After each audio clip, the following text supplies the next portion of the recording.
तो सबसे पहले डॉक्टर साहब से जान लेते हैं कि क्यों होती है ब्लड प्रेशर की बीमारी और क्या है ब्लड प्रेशर कंट्रोल करने के 6 अचूक घरेलू नुस्खे। साथ ही संजीवनी टिप्स में जानेंगे औषधीय गुणों से भरपूर एलोवेरा के फायदे के बारे में। तो सबसे पहले डॉक्टर साहब से जान लेते हैं क्या होती है ब्लड प्रेशर की बीमारी।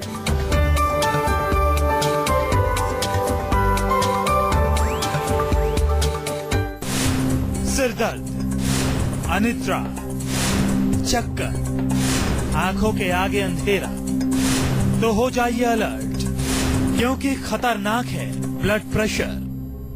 ब्लड प्रेशर की समस्या आम हो चली है, ऐसे में क्यों होती है ब्लड प्रेशर की बीमारी और डॉक्टर साहब सर्दियों में इसका प्रकोप क्यों बढ़ जाता है ज्यादा? देखिए, अच्छा प्रश्न है, क्योंकि ब्लड प्रेशर एक बड़ी कॉमन सी प्रॉब्लम है। सबसे पहले समझ लेना चाहिए कि ब्लड प्रेशर होता क्या है। हमारा जो हृदय है वो नियमित रूप से निरंतर जो है खून को पंप करता है। हमारी बॉडी में सब जगह ब्लड पहुंचाना पड़ता है उसको। तो जब वो पंप करता है तो उस समय जो हमारी आर्टरीज में जो प्रेशर होता है उसको हम ब्लड का प्रेशर बोलते हैं। ऊपर का प्रेशर, उसको ऊपर का जैसे 120, नीचे का 180 आपने सुना होगा। ऊपर वाले को सिस्टोलिक बोलते हैं, नीचे वाले को डायस्टोलिक बोलते हैं। जब वो खून वापस आ रहा होता है या जब कॉन्ट्रैक्शन हो रहा होता है हार्ट का, उस समय हम नीचे वाला ब्लड प्रेशर उसको बोलते हैं, जिसको कि हम डायस्टोलिक ब्लड प्रेशर बोलते हैं। इसको थोड़ा समझना चाहिए। यानी कि हृदय, हमारा हार्ट जो है वो नियमित रूप से खून को पहुंचा रहा है पूरे बॉडी के अंदर। तो उसका एक जो स्ट्रेंथ है, उसका जो प्रेशर है जो हमारी आर्टरीज के ऊपर पड़ता है, वो एक रेंज में होना चाहिए, उतना ही रहना चाहिए। उससे ज्यादा अगर वो होगा तो नुकसान करेगा, क्योंकि वो प्रेशर ज्यादा बढ़ेगा तो हमारे जितने भी ऑर्गन्स हैं उनके अंदर भी वो तेजी से जाएगा, प्रेशर बढ़ेगा तो वहाँ डैमेज पैदा करता है वो। अब सर्दियों में क्यों बढ़ जाता है, ये बड़ा अच्छा प्रश्न है। सर्दियों में एक तो ठंड की वजह से हमारी जो नालियां हैं वो सिकुड़ जाती हैं, थोड़ी कंस्ट्रिक्शन हो, वैसो कंस्ट्रिक्शन उसको बोलते हैं। ऐसा रिसर्च के माध्यम से भी देखा गया है। दूसरा क्या है कि सर्दी का मौसम जब आता है तो हमारी जो फिजिकल एक्टिविटी थोड़ी कम हो जाती है। आमतौर पर देखा जाए तो ठंड अगर बाहर है तो बाहर घूमने भी हम कम जाते हैं, अंदर ही रहते हैं। और खाना पीना जो है वो काफी हैवी हो जाता है, क्योंकि अग्नि काफी तेज होती है सर्दियों में। फ्राइड खाना, मिठाइयाँ खाना या हैवी खाना खाना और एक्सरसाइज कम करना, तो उसके कारण भी जो है ब्लड प्रेशर भी बढ़ता है, वजन भी बढ़ेगा और कई अनेक रोग उसकी वजह से बढ़ते हैं। तो डेफिनेटली सर्दियों में विशेष रूप से वो लोग जिनको ब्लड प्रेशर की प्रॉब्लम रहती है, सर्दियों में थोड़ा सा एक्स्ट्रा केयरफुल उनको रहना चाहिए। सैर वगैरह जरूर करनी चाहिए। सर्दियों में नियमित रूप से ब्लड प्रेशर भी अपना चेक करना चाहिए आपको, क्योंकि कई बारी जो है लक्षण नहीं पता चलते और अचानक से ब्लड प्रेशर अगर ज्यादा हो जाए तो कई भयंकर रोग हो जाते हैं। स्ट्रोक आ जाता है, ऐसे ब्रेन स्ट्रोक आ जाता है, पैरालिसिस हो जाता है, कोई और कहीं नस कहीं फट जाती है, ब्लीडिंग शुरू हो सकती है। कई तरह की प्रॉब्लम्स होती हैं जो कि काफी मुश्किल खड़ी कर देती हैं, घातक भी होती हैं, कई बार जानलेवा भी वो साबित हो जाती हैं। इसलिए ब्लड प्रेशर यदि आपको है और ठंड का मौसम यदि शुरू हो गया है तो उसको नियमित रूप से चेक जरूर करते रहें और उसको थोड़ा सा जो है कंट्रोल में रखने के लिए क्या क्या करना है वो भी आपको हम विस्तार से बताएंगे। जरा ध्यान से उनको सुनिए और इन चीजों को आप प्रयोग करेंगे तो आपको बहुत लाभ मिलेगा। एक कॉलर हमारे साथ जुड़ गए हैं, आकाश है हिसार से। क्या जानना चाहते हैं आप? हाय सर, नमस्कार जी। नमस्कार जी, नमस्कार। सर एक्चुअली मेरे को बार बार सर्दी हो जाती है, तो मेरे को डॉक्टर ने बताया था कि मतलब आपको डीएनएस है। जी जी, तो सर उसके लिए मेरे को क्या क्या मतलब प्रिकॉशन लेने होंगे जिससे कि ये चीजें आगे बढ़े नहीं और मौसम के बदलाव में भी अक्सर मेरे को ये तकलीफ बढ़ जाती है। मतलब देखिए, सबसे पहली चीज तो ये है कि नाक, गला, फेफड़े, ये जो है हमारा जो पूरा रेस्पिरेटरी सिस्टम है, इसमें कहीं कमजोरी होगी या इसमें वीकनेस होगी तभी ये चीजें आपको होती हैं। डॉक्टर ने बोला आपको नेजल सेप्टम है या साइनोसाइटिस है, जो भी उन्होंने बोला, सबसे पहले जो है नाक, गला और फेफड़ा, इनको मजबूत कैसे बनाना है उसके लिए च्यवनप्राश खाना चाहिए रेगुलर आपको। या सौंठ, काली मिर्च, पिपली, 3 चीजें हर एक घर में मिलती हैं। नहीं मिलती है तो त्रिकटु चूर्ण हमारी क्लिनिक से मंगा लीजिए। तीनों का मिक्सचर जो है आधा चम्मच दिन में 2 बार शहद में मिला करके चाटिए। थोड़ा सा बॉडी में मालिश करिए तिल के तेल से, एक्सरसाइज करिए, व्यायाम करिए, खाने पीने में बलगम बनाने वाली चीजें कम खाइए। दूध से बनी चीजें हैं, मिठाइयाँ हैं, तली चीजें हैं, उनका सेवन ज्यादा मत करिए।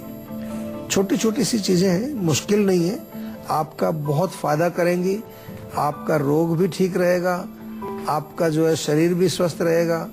आपको बार बार जो पैसे खर्च करने पड़ते हैं, थोड़ा सा कुछ हो जाए, गए डॉक्टर के पास, 5-6 दिन दवाई खाई, फिर जो है अगले महीने फिर हो गया, फिर 5-6 दिन, बहुत खर्चा होता है। बार बार जब बीमार जो लोग पड़ते हैं उनको दवाइयाँ तो लेनी पड़ेगी, तो बार बार जो है फिर उनको इलाज में काफी खर्च भी करना पड़ता है। तो क्यों ना उसको एक बार जड़ से ठीक कर लिया जाए, लग के ठीक कर लीजिए। चाहे आपको 4 महीने 6 महीने कोई दवाई भी अगर लेनी पड़े आयुर्वेद की, तो उसको ले लीजिए एक बार। 6 महीने लगे, 8 महीने लगे। छोटे छोटे बच्चे आजकल आते हैं हमारे पास, नाक बंद है, सांस नहीं आ रहा है, गला खराब है, पसलियां चल रही हैं। डॉक्टर के पास गए, डॉक्टर ने कहा जी इसको अस्थमा हो गया है। घबरा जाते हैं कि अस्थमा, बहुत भारी भरकम नाम है अस्थमा। आयुर्वेद में बहुत अच्छे इलाज हैं, कितने सारे बच्चे हमारे यहाँ आके ठीक होते हैं। हाँ, लेकिन ये है कि डिसिप्लिन में थोड़ा रहना पड़ता है, दवाई आपको सही तरीके से लेनी पड़ती है, रोग ठीक हो जाता है, वो ऐसी बात नहीं है। थोड़ा सा इसलिए आपको इसमें प्रयास करना चाहिए, मेहनत करनी चाहिए, और आयुर्वेद में श्रद्धा रख करके आप चलेंगे तो आपके रोग बिल्कुल दूर हो जाएंगे। सही समय पर ब्लड प्रेशर को पहचानना बेहद जरूरी है। तो डॉक्टर साहब से जान लेते हैं कि ब्लड प्रेशर को डॉक्टर साहब आसानी से पहचाना जा सके, इसके लिए क्या क्या लक्षण होते हैं? देखिए, सिंपल से लक्षण होते हैं कि सिर में भारीपन, आंखों में भारीपन, सिर में दर्द होना, सिर में चक्कर आना। कभी कभार ऐसा लगता है आपको कि पूरी बॉडी से हमारे जो है आग निकल रही है, या फिर रात को नींद नहीं आती ठीक से। आप सोने जाते हैं लेकिन माइंड में कुछ ना कुछ चलता रहता है, नींद नहीं आएगी। कभी कभार जो है नाक से खून आना, या जो है हल्का फुल्का सा जो है आपको गुस्सा आना भी इसका एक लक्षण है। कि बारी जो लोग गुस्सा करते हैं वो उसको एक बहाना बना लेते हैं कि जी मेरा ब्लड प्रेशर ज्यादा है इसलिए मुझे गुस्सा आता है, तो उसको ठीक करना है। ऐसे कोई बहाना नहीं है कि ब्लड प्रेशर ज्यादा है तो गुस्सा करने की आपको छुट्टी मिल गई। तो ये लक्षण इसके होते हैं। इसको जो है आप जरूर, अगर इस तरह के कोई भी लक्षण आपको दिखते हैं, एबनॉर्मलिटी आपको कहीं लगती है, सिर में भारीपन लगता है, नींद नहीं आ रही है, गर्मी ज्यादा लग रही है, आग निकल रही है, तो ब्लड प्रेशर तुरंत चेक करा लीजिए आप जा करके। कहीं ऐसा ना हो कि कोई ऑर्गन आपका खराब हो जाए इससे पहले, कि किडनी में कोई प्रॉब्लम आ जाए, हार्ट में कोई प्रॉब्लम आ जाए, कहीं ब्रेन में कोई हेमरेज ना हो जाए। ब्लड प्रेशर को कंट्रोल करना बहुत जरूरी है। बहुत सिंपल सी एक ये बीमारी है जिसको कि आम तौर पर लोग उतना ध्यान नहीं देते उसके ऊपर, उसका इम्पोर्टेंस नहीं देते हैं, लेकिन बहुत ही जो है घातक सिद्ध होती है बीमारी। साइलेंट किलर इसको कई बार कह देते हैं, क्योंकि धीरे धीरे ये शरीर में कई अनेक ऐसी बीमारियां पैदा कर सकता है जो कि हमारी जानलेवा भी वो बीमारी सिद्ध हो सकती है। तो ब्लड प्रेशर से जुड़ी 2 प्रकार की समस्याएं देखने में आती हैं, एक लो ब्लड प्रेशर और एक हाई ब्लड प्रेशर। तो डॉक्टर साहब, इन दोनों में क्या फर्क होता है, थोड़ा विस्तार से बताइए। देखिए, जैसे मैंने शुरू में बताया कि ब्लड प्रेशर होता क्या है कि जब हमारा हार्ट जो है वो कॉन्ट्रैक्ट करता है और खून को पंप करता है आर्टरीज में, उस समय जो प्रेशर होता है, इसी तरह से जब वो आप रिलैक्स करता है और जो है ब्लड उस समय कितना प्रेशर होता है, तो ये एक नॉर्मल प्रेशर हम इसको मानते हैं। नॉर्मल जो है 120/80, ऊपर का 120, नीचे का 80, इसको नॉर्मल ब्लड प्रेशर माना जाता है। इससे ऊपर अगर जाता है, आजकल तो वैसे अगर हम देखें, आजकल टेंशन लोगों को इतना है, खान पान लाइफस्टाइल इतना गड़बड़ा हो गया है कि डॉक्टर लोग भी कई बार कहते हैं कि 130 और 90 भी यदि आपका है तो कोई घबराइए नहीं, लेकिन फिर भी आपको एक अपना स्टैंडर्ड सेट करना चाहिए। जो नॉर्मल रेंज मैंने बताई, इससे ऊपर यदि आपका ब्लड प्रेशर है तो उसको हाई ब्लड प्रेशर कहते हैं, यानी कि उसका जो है प्रेशर आर्टरी के अंदर खून का ज्यादा है। और 120/80 से अगर नीचे है आपका, 100/70 है या 90/60, ऐसा भी होता है, किसी का 90/60 होता है, तो इसको लो ब्लड प्रेशर कहा जाता है। यानी कि उसमें जो खून जब जा रहा है आर्टरीज के अंदर, वो बहुत कम दबाव जो है आर्टरी की दीवारों पर डाल रहा है, प्रेशर बहुत कम डाल रहा है, बहुत ही वो क्षीण है, एक तरह से उसका जो प्रेशर कम है, तो उसको लो ब्लड प्रेशर कहा जाता है। और अब बारी है आज की संजीवनी की, जिसमें डॉक्टर साहब से जानेंगे घरेलू नुस्खों के बारे में, जिसका इस्तेमाल करके आप भी अपना ब्लड प्रेशर कंट्रोल कर सकते हैं। तो डॉक्टर साहब, ब्लड प्रेशर को लेकर क्या है आज की संजीवनी? देखिए, ब्लड प्रेशर के लिए बहुत सारे नुस्खे हैं, अच्छे कारगर नुस्खे हैं। लहसुन का सेवन आप करें, 1 कली लहसुन की रोज सुबह, ब्लड प्रेशर को भी ठीक करेगी, कोलेस्ट्रॉल को भी ठीक करेगी। अनार का रस आप पिए, जूस, उससे ब्लड प्रेशर आपका कंट्रोल होता है। आप तरबूज का जूस पिए रोज, या तरबूज खाएं, उससे आपका ब्लड प्रेशर, खीरे से भी ब्लड प्रेशर कंट्रोल होता है। पपीता आप खाएं और 2 घंटे तक फिर कुछ ना खाएं, सुबह सुबह खा लें, उससे आपका ब्लड प्रेशर ठीक होता है। इसी प्रकार से सफेद पेठा होता है जिसकी मिठाई बनती है, उसका रस निकाल करके उसके भी पश्चात आप 1-1.5 घंटा कुछ ना खाएं, वो भी ब्लड प्रेशर को ठीक करता है। प्याज का रस निकालें, बराबर मात्रा में शहद मिला करके आप उसका सेवन करें, वो भी आपके ब्लड प्रेशर को ठीक करता है। 1 चम्मच जीरा पाउडर, उसमें थोड़ा सा अदरक का रस और थोड़ा शहद मिला करके आप लें, वो भी आपके ब्लड प्रेशर को ठीक करता है। और सबसे इम्पोर्टेंट चीज है, अगर ब्लड प्रेशर को ठीक रखना है आपने, तो आप नियमित रूप से व्यायाम करें, एक्सरसाइज करें, आधा पौना घंटा योग करें, मेडिटेशन करें, चाहे प्राणायाम करें, चाहे कुछ दौड़ लगाएं, सैर करें, स्ट्रेचिंग करें, बहुत फायदा होता है। और माइंड को रिलैक्स करने के लिए डीप ब्रीदिंग आप करें। जितनी गहरी लंबी सांस आप लेंगे, माइंड शांत रहेगा, ब्लड प्रेशर भी आपका डाउन आ जाएगा। कभी ट्राई करके देखिए, आप शवासन करिए, लेट करके गहरी सांसें लीजिए, 5 मिनट के अंदर आपका ब्लड प्रेशर कम होना शुरू हो जाएगा। ऐसा पूरा स्टडीज इसके ऊपर हुआ है। और मेडिटेशन के तो बहुत फायदे होते हैं। नियमित रूप से यदि आप मेडिटेशन करते हैं तो आपका हार्ट रेट भी स्लो हो जाता है और आपका ब्लड प्रेशर भी कम हो जाता है। एक कॉलर हमारे साथ जुड़ गए हैं, अवधेश हैं झांसी से, क्या जानना चाहते हैं आप? हेलो जी बोलिए। हाँ सर, नमस्कार। नमस्कार जी। जी डॉक्टर साहब, मेरे सबसे बड़ी परेशानी ये है कि मेरे जब जैसे सर्दी आ जाती है तो वैसे ही मेरे सर के बालों में रूसी बहुत ज्यादा बढ़ जाती है।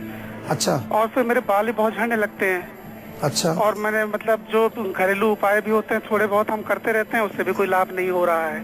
देखिए, लाभ यदि नहीं हो रहा है आपको घरेलू उपाय से, तो इसका मतलब इंटरनल दवाई खानी पड़ेगी आपको। सर्दी में आमतौर पर रूसी की प्रॉब्लम होती है और उसके कई नुस्खे हम आप लोगों को बताते हैं। नारियल के तेल में नींबू का रस मिलाएं और जड़ों में लगाएं उसको अच्छी तरह से।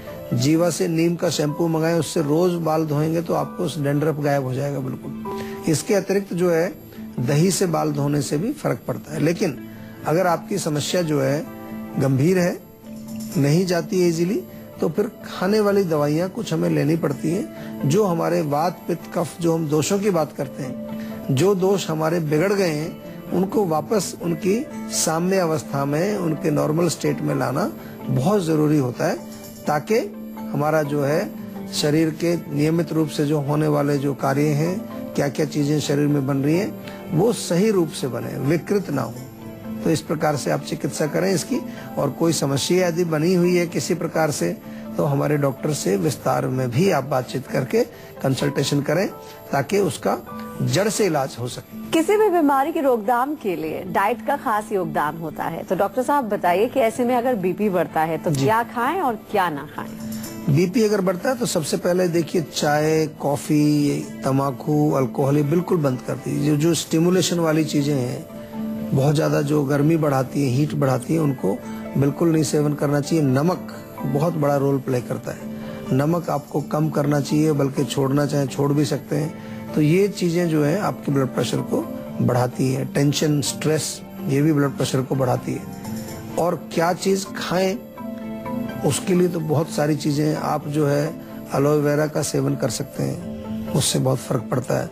आंवला जूस आप पी सकते हैं, उससे फर्क पड़ता है। इसके अतिरिक्त पानी भी पिए, केवल सुबह उठ करके 2-3 गिलास पानी पिए, बहुत अच्छा काम करता है।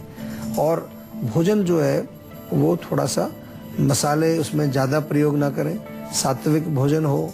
बहुत ज्यादा जो हम कहते हैं कि तला हुआ, बहुत ज्यादा मसालेदार, मिर्च, वो उसमें नहीं होनी चाहिए। सात्विक भोजन, छाछ बहुत अच्छा काम करती है। पतली सी छाछ बनाएं, लस्सी जो होती है, उसका सेवन करने से भी आपको ब्लड प्रेशर ठीक होता है। लौकी, तोरी, ये जो टिंडा, ये सब इस तरह की पेठा, इनकी सब्जियां बना के खाएं, ब्लड प्रेशर को ठीक करती हैं। फ्रूट्स खाएं, उससे भी फर्क पड़ता है। तो अगर डाइट आप सही कर लेंगे तो न केवल ब्लड प्रेशर, बहुत सारे रोगों को आप ठीक कर सकते हैं। एक बहुत अच्छी कहावत है, आपने सुनी होगी, फूड इज मेडिसिन। आप अपने भोजन को दवा बना सकते हैं, अपने रोगों को ठीक कर सकते हैं यदि आप जाने थोड़ा सा उसके बारे में। तो इसलिए हमने शो प्रारंभ किया, आपको कितनी चीजें बताते हैं और पूरा हमने एक इसका बैकअप आपको दिया है। अगर यहाँ कोई चीज आपको नहीं मिलती है जो आप सुनना चाह रहे हैं तो फोन करिए, हमारे डॉक्टर से पूछिए, बात करिए, अपने स्वास्थ्य के संबंध में अपने ज्ञान को बढ़ाइए, अपनी नॉलेज को बढ़ाइए और शरीर, मन और पूरे सिस्टम को बिल्कुल स्वस्थ रखिए।